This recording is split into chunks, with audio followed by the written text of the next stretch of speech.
បាទសូមជម្រាបសួរបងប្អូនទាំងអស់គ្នាសូមស្វាគមន៍ម្ដងទៀត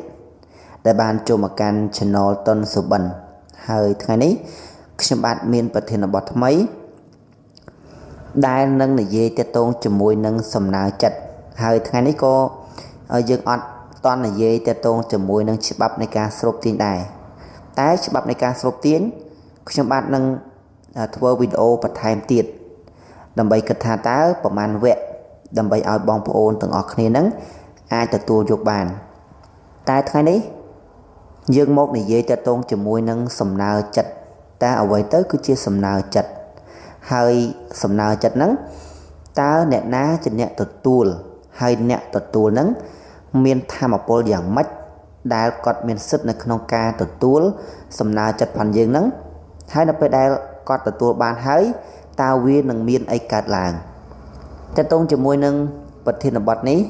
ខ្ញុំគិតថាពិសេសមែនទែនដោយសារតែពាក្យថាសំណើយើងចង់ស្នើអីក៏បានដែរដែលយើងគិតថាជាអ្វីមួយដែលយើងចង់បានពិតប្រាកដតើនេះអញ្ចឹងហើយតាមពិតទៅនៅក្នុងខ្លួនផងយើងវាមានថាមពលនិងអំណាចធំធេងណាស់ដែលយើងមិនអាចកាត់ថ្លៃបានគឺជាសកលបញ្ញាមួយដ៏ធំដែលយើងចង់បានអីក៏បានដែរមិនថាទ្រព្យសម្បត្តិមិនថាលុយកាក់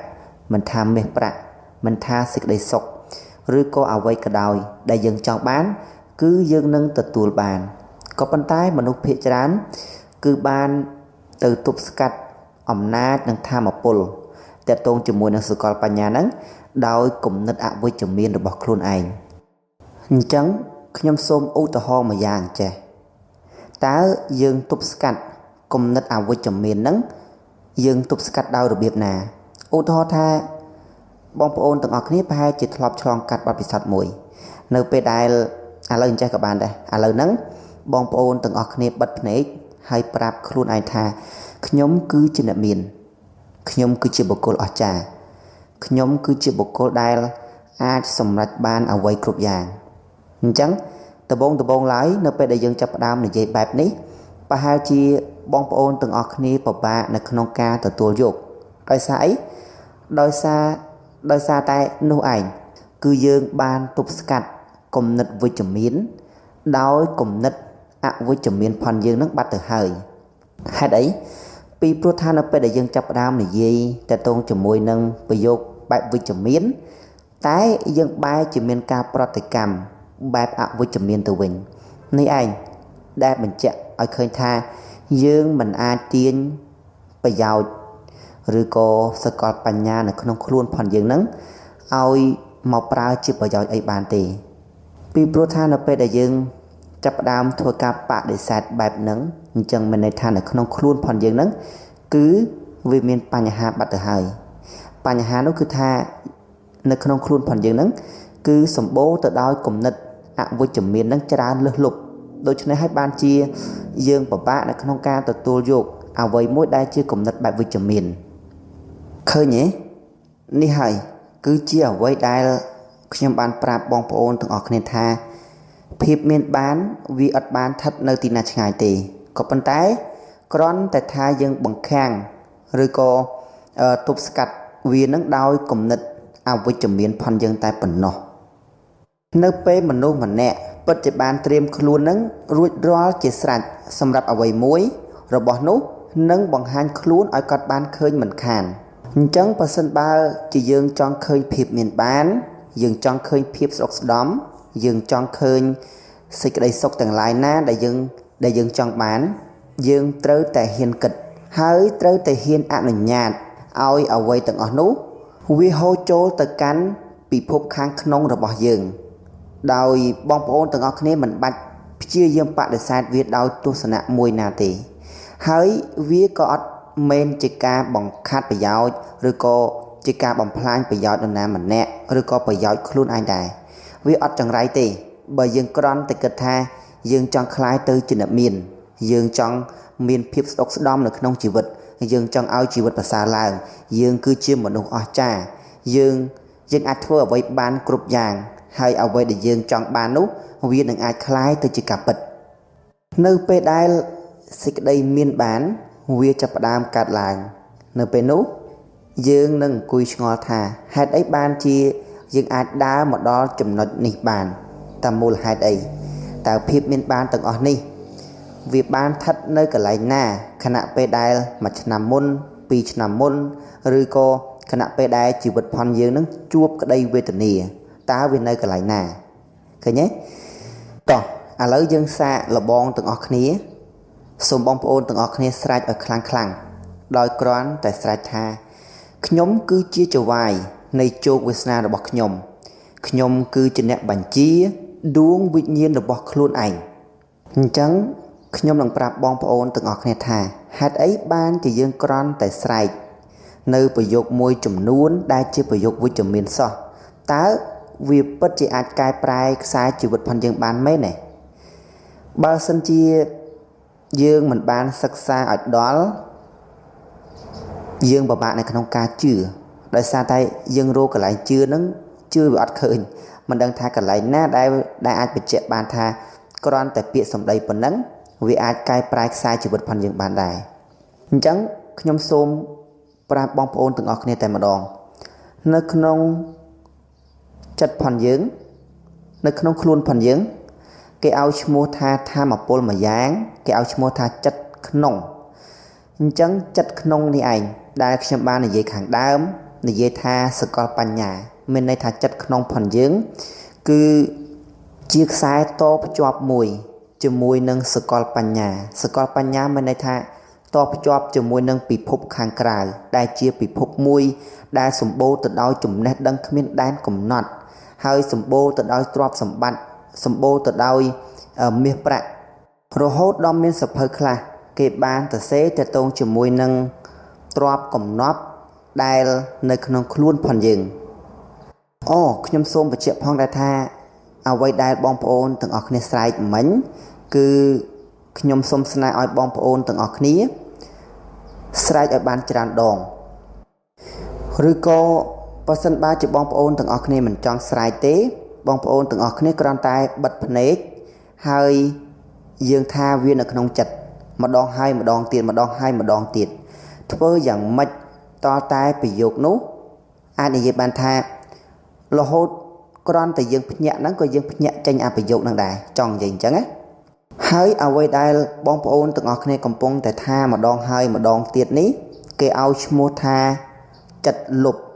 ប្រភេទចិត្តលុបនេះគឺមានន័យថាទិន្នន័យណាដែលបងប្អូនទាំងអស់គ្នាសម្រាប់នៅក្នុងការជ្រើសរើសយកវាដោយយើងបាន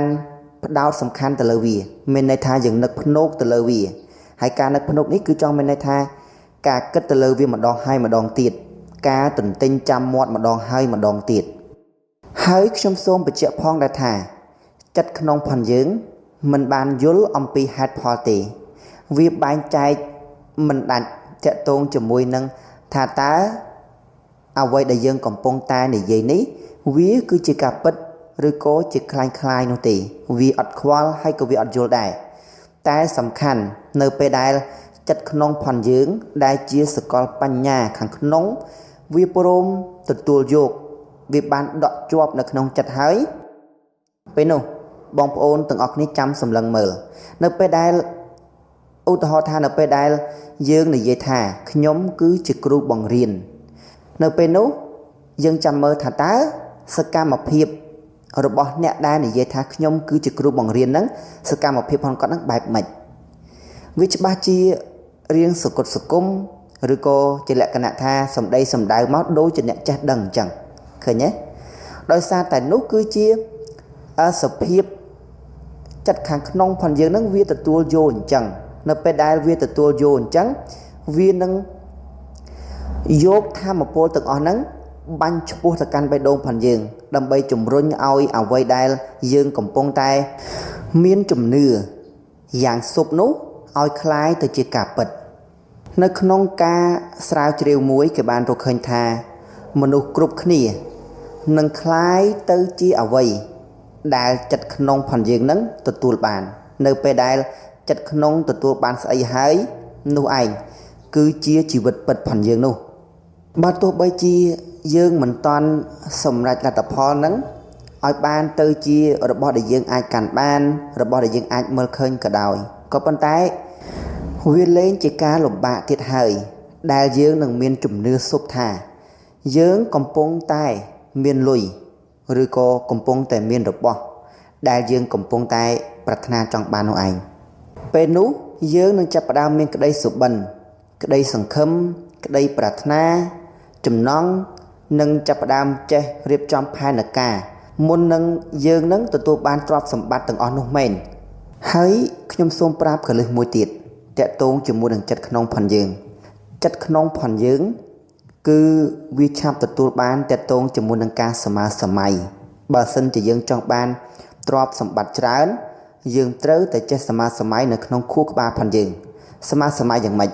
សមាសម័យឲ្យឃើញទឹកប្រាក់ប្រមាណដែលយើងចង់ឃើញនៅក្នុងបែងធនាគារ account ផងយើងតើសេចក្តីសុខបែបម៉េចតើមនុស្សបែបម៉េចតើរឿងរ៉ាវហេតុការណ៍បែបម៉េចដែលអ្នកចង់ឃើញនៅក្នុងជីវិតរបស់អ្នកសមាសម័យវាហើយបើសិនជាបងប្អូនដែលធ្លាប់បានស្ដាប់ច្បាប់នៃការស្រូបទាញយើងហៅថាមេណូភាពណាគឺតាក់ទងជាមួយនឹងរូបភាពនៅក្នុងខួរក្បាលនឹងឯងយើងព្យាយាមលេងជាមួយនឹងអារម្មណ៍នឹងឲ្យបានច្រើនកាលណាយើងកាន់តែលេងអាចិត្តខាងក្នុងផងយើងវាប្រៀបបានដូចជាអ្នកអង្គុយមើលអញ្ចឹងអង្គុយមើលអង្គុយកត់ទាំងអស់នៅពេលដែលយើងភ្លេចខ្លួនចិត្តខាងក្នុងផងយើងវានឹងចាប់ផ្ដើមហុចរបស់ស្អីដែលយើងបានឃើញដែលយើងបានសមាសម័យហ្នឹងមកឲ្យយើងដោយដែលនៅសុកយើងហាក់បីដូចជាភ្ញាក់ផ្អើលណាថាហេតុអីបានជាវាទៅអញ្ចឹងនោះក៏ដោយសារតែសភាពចិត្តក្នុងផងយើងដែលជាសកលបញ្ញាដែលជាសកលធម្មពលដែលជាអ្នកគ្រប់គ្រងទូទាំងចក្រវាឡទាំងអស់ហ្នឹងគឺគាត់បានទទួលស្គាល់ប្រភេទតន័យបែបហ្នឹងរឿងអញ្ចឹងហើយសូមបងប្អូនទាំងអស់គ្នាចងចាំថាគ្មាននរណាម្នាក់ដែលជាជនបរាជ័យឡើយបើសិនជាគេមិនព្រមទទួលស្គាល់ការបរាជ័យនោះថាជាការពិតចំពោះមុខគេទេមានន័យថានៅពេលដែលយើងចាប់ផ្ដើមសុំអ្វីក៏ដោយនៅពេលដែលយើងកាន់តែក្រានរនីលថាអ្វីដែលយើងសុំអ្វីដែលយើងកំពុងតែគិតនោះវាគឺជាការពិតអញ្ចឹងមានន័យថាយើងមិនអាចមិនទទួលបានទេពីព្រោះថាបើយើងមិនទទួលវានឹងដើរប្រឆាចជាមួយនឹងច្បាប់ធម្មជាតិហើយអ្វីគ្រប់យ៉ាងវាមិនអាចដើរប្រឆាចអំពីច្បាប់ធម្មជាតិបានទេរាល់សំណើចិត្តទាំងអស់ណាដែលត្រូវបានបង្កាត់ដោយភ្លើងអារម្មណ៍និងត្រូវបានបំពាក់ដោយជំនឿចិត្តផងយើងសំណើចិត្តបែបនោះគឺវានឹងផ្លាស់ប្ដូរខ្លួនភ្លាមឲ្យទៅជាអំពើផ្លូវកាយឬក៏សកម្មភាពផងយើងបងប្អូនទាំងអស់គ្នាសំណើចិត្តគឺវាមានអំណាចធម៌ពលខ្លាំងមែនទែនដែលនៅពេលដែលយើងមិនដឹងអំពីអាចកំបាំងនេះបើសិនជាយើងគ្រាន់តែថាធម្មតាវាអត់សូវមានអំណាចធម៌ពលទេវាអាចនឹងកាត់ឡើងដែរតែនៅក្នុងលក្ខខណ្ឌមួយដែលមិនសូវខ្លាំងក្លាតែនៅពេលដែលយើងបានដឹងអាចកំបាំងនេះមានន័យថាយើងបានបូកផ្សំជំនឿចិត្តផងយើងជំនឿបំណងប្រាថ្នាផងយើងនឹងចូលទៅកាន់កន្លែងហ្នឹងនៅពេលដែលយើងកាន់តែបញ្ចូលវា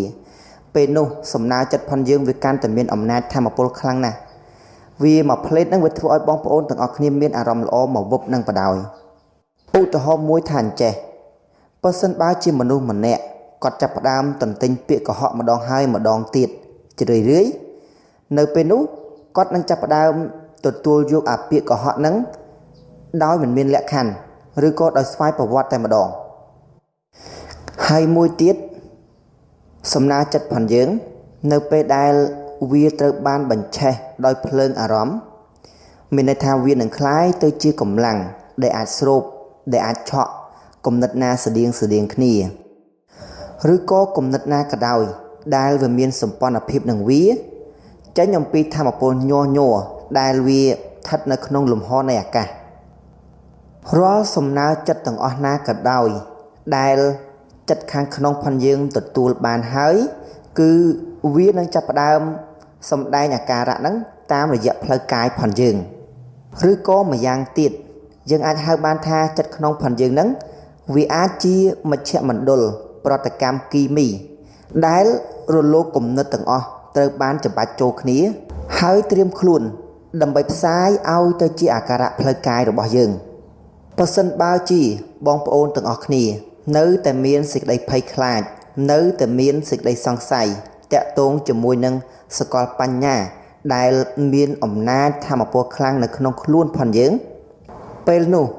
រលកនៃវិញ្ញាណផងយើងគឺនឹងបង្កើតទៅជារូបភាពមួយផ្ទាំងហើយរូបភាពមួយនេះឯងគឺជារូបភាពជីវិតផងយើងអូខេខ្ញុំមានតែប៉ុណ្្នឹងឯងហើយសង្ឃឹមថាបងប្អូនទាំងអស់គ្នានឹងអាចយកទៅអនុវត្តហើយនឹងយល់នៅអ្វីដែលខ្ញុំព្យាយាមបញ្យល់មួយទៅកាន់បងប្អូនទាំងអស់គ្នា